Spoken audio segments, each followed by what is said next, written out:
berdoa terlebih dahulu. Boleh ketua kelasnya berdoa terlebih dahulu. Baik, sebelum pembelajaran pada hari ini, mau bagi kita berdoa terlebih dahulu. Berdoa dimulai.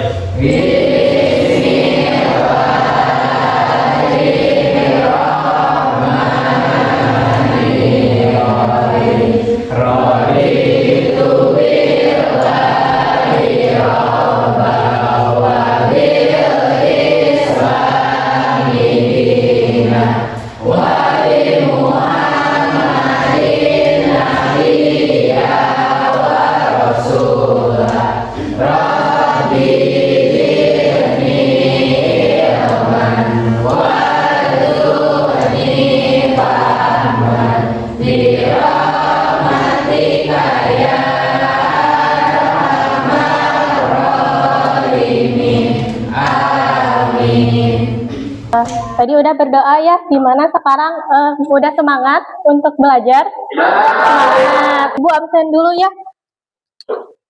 Alda Karisma,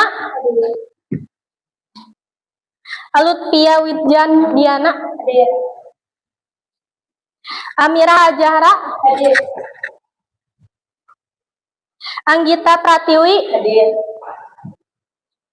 Arfi Salsa,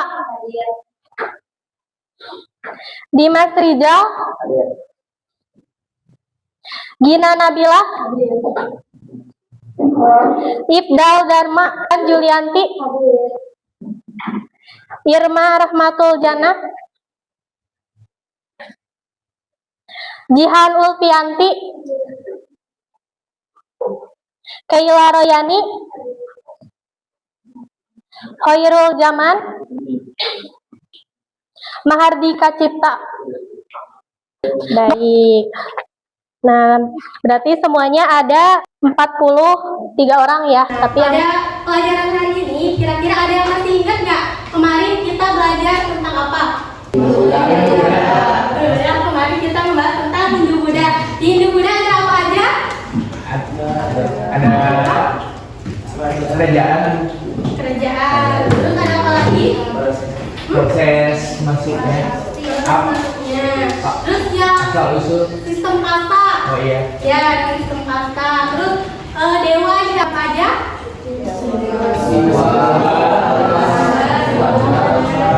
Betul ya. Berarti masih pada ingat ya materi yang sebelumnya. Sekarang kira-kira di sini ada yang tahu nggak? Ada yang pernah ke Masjid Demak?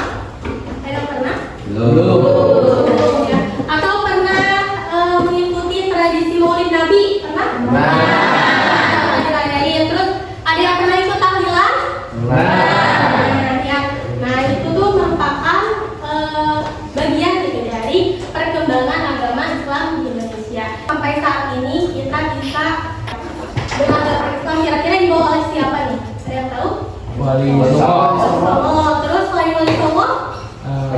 para pedagang. Para pedagang. Ada lagi?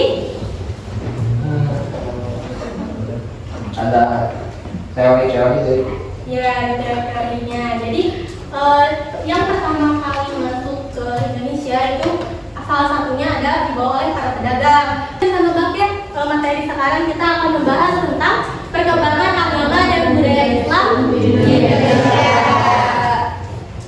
Nah, untuk tujuan pembelajaran pada hari ini yaitu peserta didik mampu mengidentifikasi dan menganalisis kelebihan dan kelemahan teori masuknya Islam di Indonesia serta proses penyebaran agama Islam di Indonesia. Jadi hari ini kita akan belajar tentang bagaimana teori masuknya Islam di Indonesia, terus tentang bagaimana penyebaran agama Islam di Indonesia.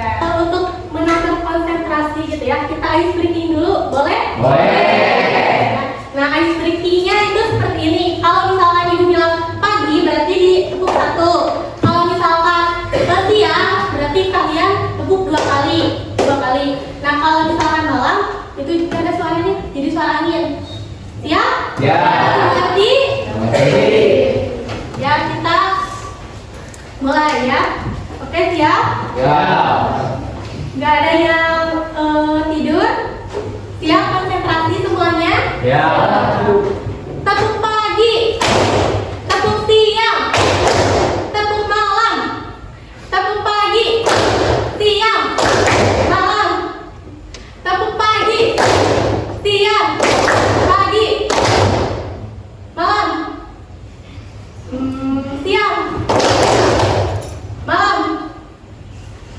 Pagi, siang, pagi siang, malam. Semuanya udah konsentrasi semuanya ke depan. Kita akan membahas tentang proses perkembangan agama dan budaya Islam di Indonesia. Nah, di sini ada beberapa teori masuknya Islam di Indonesia. Ada berapa teori? 4. Berapa teori? 4.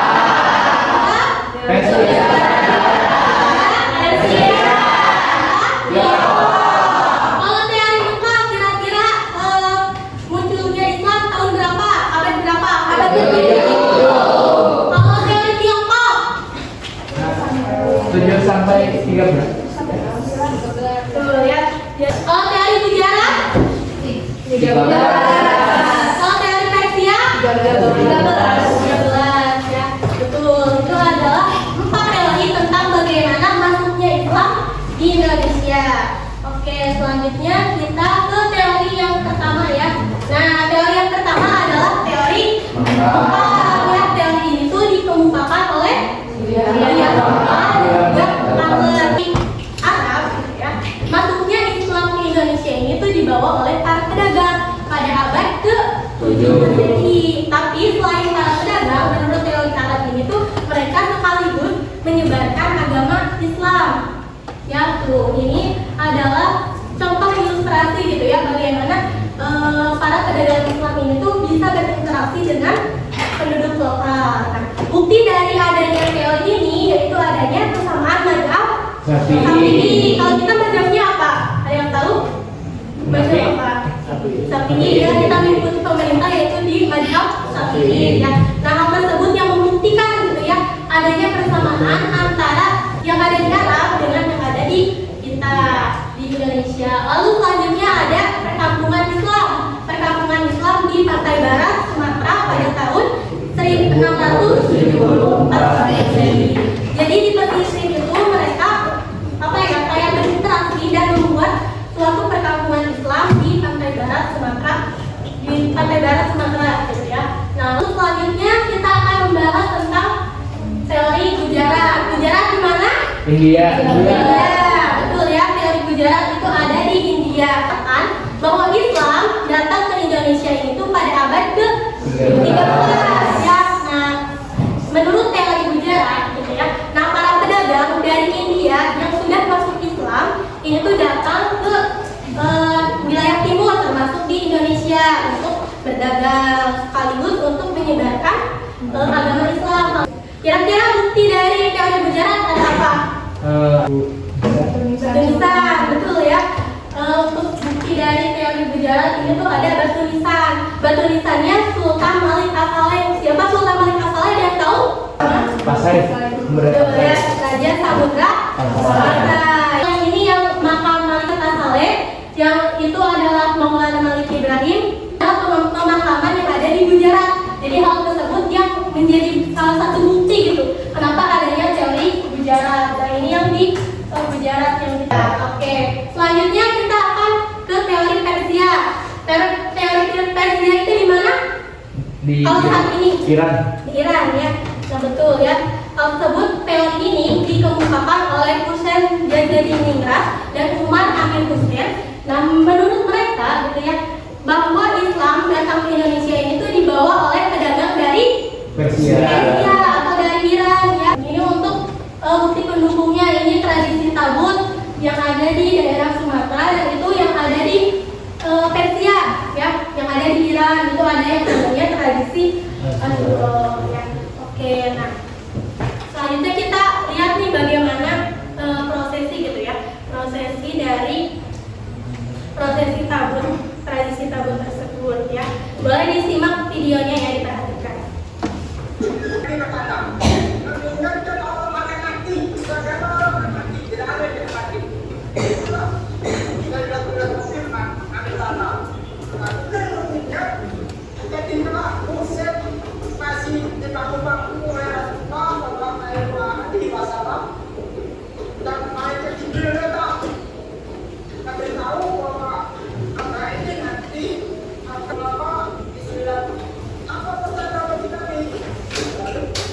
Para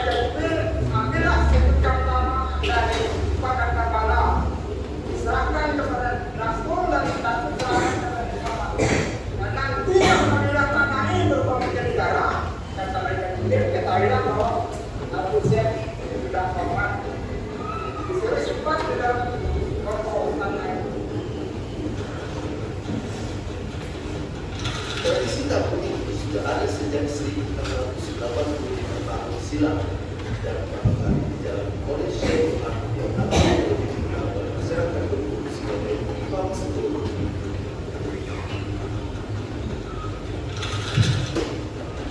Nah itu adalah bagaimana salah satu tradisi gitu ya, dalam prosesi tabut yang ada di Bengkulu. Oke, di sini ada yang mau menyimpulkan tadi tentang video apa isinya? Ada yang menyimpulkan dari cewek dulu deh. Boleh. Pelan tangan, terus pencucian benda bersama, lalu yang terakhir arak-arakan. Filosofi dari prosesi tabut ini yaitu yang dari tadi yang pengambilan tangan. Yang penjelasan itu memiliki filosofi yaitu manusia berasal dari tanah. Tidak ada manusia yang tidak akan mati karena sejati manusia itu pasti mati dan kembali ke tanah. Gitu. Terus selain memiliki filosofi, tradisi ini juga berawal dari mengenalnya syahidnya cucu Nabi Muhammad SAW. Betul, baik ya. Boleh tebal baik. Ya, terima kasih kepada Amira yang sudah menyimpulkan video yang tadi. Boleh dari laki-lakinya siapa? Boleh Jovan. Tradisi budaya turun-temurun dari masyarakat Bengkulu yang dilaksanakan pada tanggal 1 Muharram sampai 10 Muharram cucu Rasulullah SAW yaitu Hasan dan Husain pada peristiwa Karbala. Saya sudah menyampaikan video tadi dan betul sekali ya bahwa video tadi adalah membahas tentang syahidnya cucu Nabi Muhammad yaitu Husain bin Ali bin Abi Thalib ya. Nah, untuk acara ini merupakan salah satu rangkaian aja gitu ya.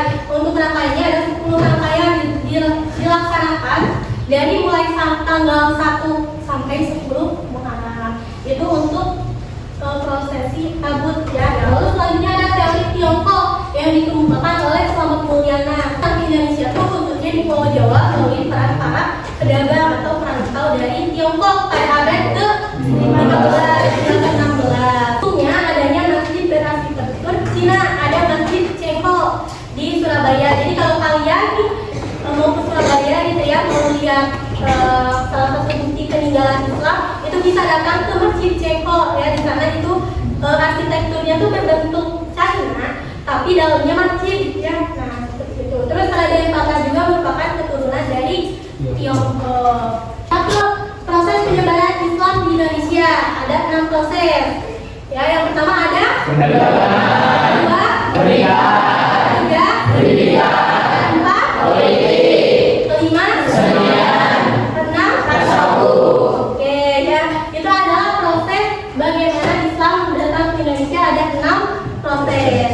Baik, yang pertama ada perdagangan. Yang menurut perdagangan gitu ya, bahwa Islam datang ke Indonesia melalui para pedagang seperti yang tadi dikatakan di teori gitu ya, dari para pedagang dari Persia, terus sejarah, apa lagi? Terus apa lagi? Tiongkok, betul ya. Selanjutnya ada pernikahan gitu ya. Dari pernikahan ini tuh merupakan lanjutan dari perdagangan. Mereka yang berdagang ini tuh menikah dengan penduduk lokal ya. Nah, hal tersebutlah yang yang mempercepat gitu penyebaran agama Islam. Karena dengan menikah akan menghasilkan keturunan. Nah, keturunan tersebut akan beragama Islam gitu ya. Pasti orang tuanya Islam, anaknya pasti Islam. Nah, oke. Untuk selanjutnya kita ke pendidikan ya. Pendidikan dalam proses penyebaran Islam itu dilakukan di mana? Pondok pesantren ya. Nah, betul ya. Untuk pendidikan itu proses penyebarannya dengan dilakukan pondok pesantren. Nah, mereka yang menjadi santri saat kembali ke wilayahnya, mereka menyebarkan agama Islam. Terus selanjutnya ada politik. Proses persebaran politik dilakukan dengan lebih ke mengislamkan rajanya dulu gitu ya. Kalau misalkan rajanya beragama Islam, otomatis rakyatnya ini tuh akan mengikuti rajanya gitu ya. Hal tersebut terjadi di Maluku dan Sumatera Selatan. Kerajaannya yang mana mengislamkan rajanya terlebih dahulu, nanti rakyatnya ini tuh otomatis gitu ya beragama Islam. Selanjutnya ada kesenian. Nah, kesenian ini tuh yang dilakukan oleh Sunan. Kalijaga, betul ya, yang dilakukan oleh Wali Songo. Salah satunya ada Sunan Kalijaga yang mana melakukan seni pertunjukan. Iya. Ya, terus kalau Sunan Bonang ini tuh menciptakan lagu Tamboati ya. Ada tasawuf. Nah, tasawuf ini tuh lebih ke mendekatkan diri kepada Allah Subhanahu Wa Taala. Tapi kalau di Indonesia ini tuh diakulturasi gitu ya. Seperti ada tradisi Maulid Nabi, terus ada tradisi tahlilan, ya, terus ada tradisi masuk ibadah, terus ada tradisi betul ya. Nah, untuk lebih ke apa ya, dipadu-padakan dengan yang ada di lokal gitu ya, seperti misalkan tahlilan mengingatkan kita tentang kematian. Kita ada beberapa foto tentang bukti gitu ya, bukti masuknya Islam di Indonesia. Foto pertama kira-kira bukti teori apa? Yang kedua, Persia. yang ketiga, yang keempat, betul ya. Berarti semuanya sudah paham ya. Baik, berarti untuk selanjutnya mengerjakan lembar kerja peserta didik gitu ya. Nah ini udah dibagi kelompok. Jadi nanti kalian berdiskusi untuk mengerjakan LKPD ini. Nanti perwakilannya gitu ya boleh mempresentasikan ke depan. Jadi nanti dibagi-bagi, jangan ada yang kerja sendiri ya. Ini kelompok berapa? 2.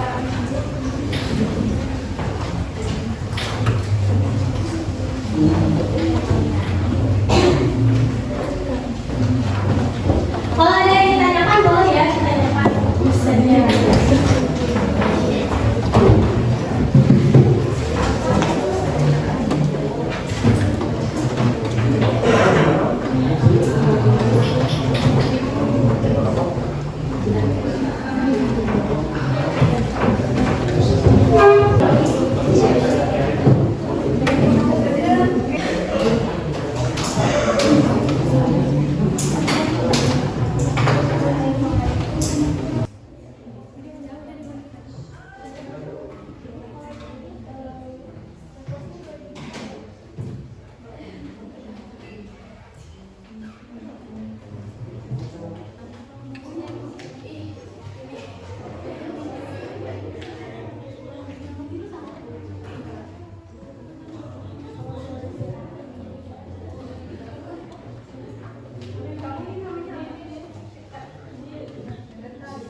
Udah semuanya?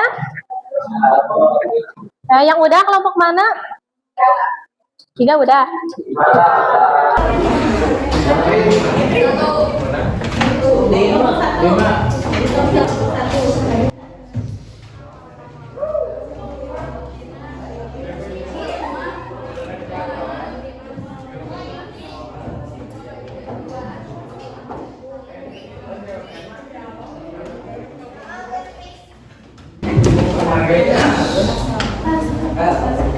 Assalamualaikum warahmatullahi wabarakatuh.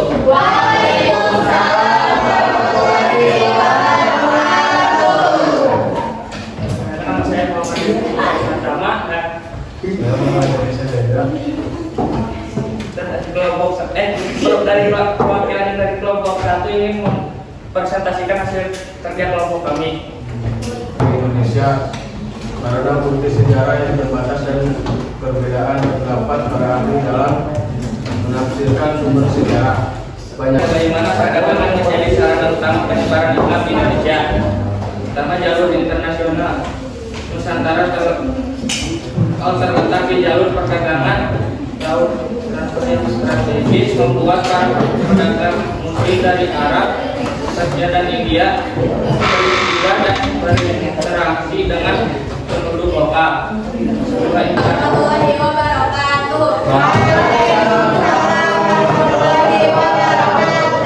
Saya Nurul Diana dari kelompok 2 akan mempresentasikan hasil kerja kelompok kami nomor 1, yaitu mengapa muncul perbedaan teori tentang masuknya Islam ke Indonesia karena adanya perbedaan sudut pandang para sejarawan dalam menafsirkan bukti-bukti sejarah. Terdapat kompleksitas proses sejarah dan keterbatasan bukti sejarah.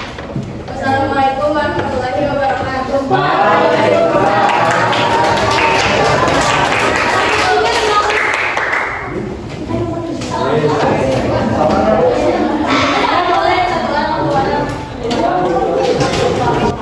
Sebelumnya, perkenalkan, saya Firdausah Putri dan rekan saya Lesti Satria. Untuk analisis kelebihan dan kelemahan dari teori Gujarat, teori Arab, teori Persia, dan teori Tiongkok. Yang pertama yaitu teori Gujarat India. Kelebihannya yaitu adanya bukti arkeologis berupa batu nisan Sultan Malika Soleh dari kerajaan Samudra Pasai yang memiliki kemiripan corak dengan batu nisan di Kambai, Gujarat. Lalu hubungan dagang antara Indonesia dan India sudah terjalin saat Islam. Lalu kelemahannya yaitu masyarakat Gujarat mayoritas berbahasa Syiah, sedangkan mayoritas Muslim di Indonesia berbahasa Syafi'i. Yang kedua yaitu teori Arab. Kelebihannya yaitu kesamaan mazhab, yaitu mazhab Syafi'i yang didominan di Mekah, kaum Mesir, dan Indonesia. Tadi mengenai bagaimana teori dan proses masuknya Islam di Indonesia. Nah, untuk sampai sini gitu, ada yang mau ditanyakan? Boleh mau tanyakan apa? Izin Bu, mau nanya kenapa Islam bisa dengan cepat diterima di Indonesia? Baik, terima kasih ya untuk pertanyaannya. Pertanyaannya bagus sekali ya. Kira-kira ada yang tahu gimana Islam ini tuh bisa cepat menyebar gitu ya? Sebelum Ibu jawab, ada yang tahu kira-kira kenapa? Ada. Ibu langsung Ibu jawab aja ya. Jadi kenapa sih bisa menyebar gitu ya Islam tuh? Yang pertama di Islam nggak ada sistem kasta. Jadi semua yang beragama Islam ini tuh udah setara gitu ya. Nah selain itu masyarakat Indonesia tuh lebih tertarik gitu ya. Jadi tertarik ke Islam karena dari mudanya kerajaannya udah pada runtuh. Kemudian proses penyebarannya juga tidak hanya dilakukan dengan cara berdakwah saja, tapi juga dengan apa yang pertunjukan kesenian ya, terus ada dari pernikahan. Nah itu mungkin adalah bagaimana gitu ya masuknya Islam ini tuh bisa cepat datang ke Indonesia. Sampai saat ini kita juga menganut agama Islam. Ini agama Islam semua. Mungkin seperti itu Nanda. Jawabannya apakah cukup? Baik, boleh kasih tepuk tangan dong. Menurut KPD gitu ya, sudah presentasi. Nah, menurut kalian itu ada yang mau kesimpulan, membacakan kesimpulan, menyimpulkan pembelajaran hari ini? Silakan. Ada yang mau? Boleh. Maksudnya Islam ke Indonesia itu terjadi melalui beberapa teori. Itu ada teori Gujarat, teori Arab, teori Persia, dan teori Tiongkok. Setiap teori memiliki beberapa bukti dan pendapat yang berbeda-beda mengenai asal pertumbuhan Islam di Indonesia. Untuk proses penyebaran Islam ada 6 proses, yaitu proses perdagangan, pernikahan, pendidikan, politik, kesenian, dan tasawuf. Baik, boleh kasih tepuk tangan untuk yang membahas tentang teori dan juga proses persebaran Islam di Indonesia. Nah, untuk selanjutnya kira-kira apa sih hikmah yang bisa didapetin gitu ya setelah mempelajari materi ini? Ada yang mau berpendapat? Boleh, silakan. Baik, hikmah atau nilai yang dapat diambil dari mempelajari teori-teori masuknya Islam dan proses penyebaran Islam di Indonesia adalah kita memahami bahwa Islam berkembang di Indonesia itu dengan cara damai. Hal tersebut mengajarkan pentingnya sikap toleransi, saling menghargai, dan duduk rukun dalam keberagaman. Dengan mempelajari sejarah tersebut, kita lebih bersyukur untuk menjalani kehidupan. Baik, boleh kasih tepuk tangan Pak. Hikmah yang bisa kita dapetin gitu ya tentang toleransi, tentang hidup damai gitu ya, dan bersyukur atas kehidupan yang kita jalani saat ini. Nah, untuk dari tentang teori dan proses penyebarannya. Kuis dulu, oke? Kita akan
Pembayaran hari ini apakah menyenangkan? Menyenangkan.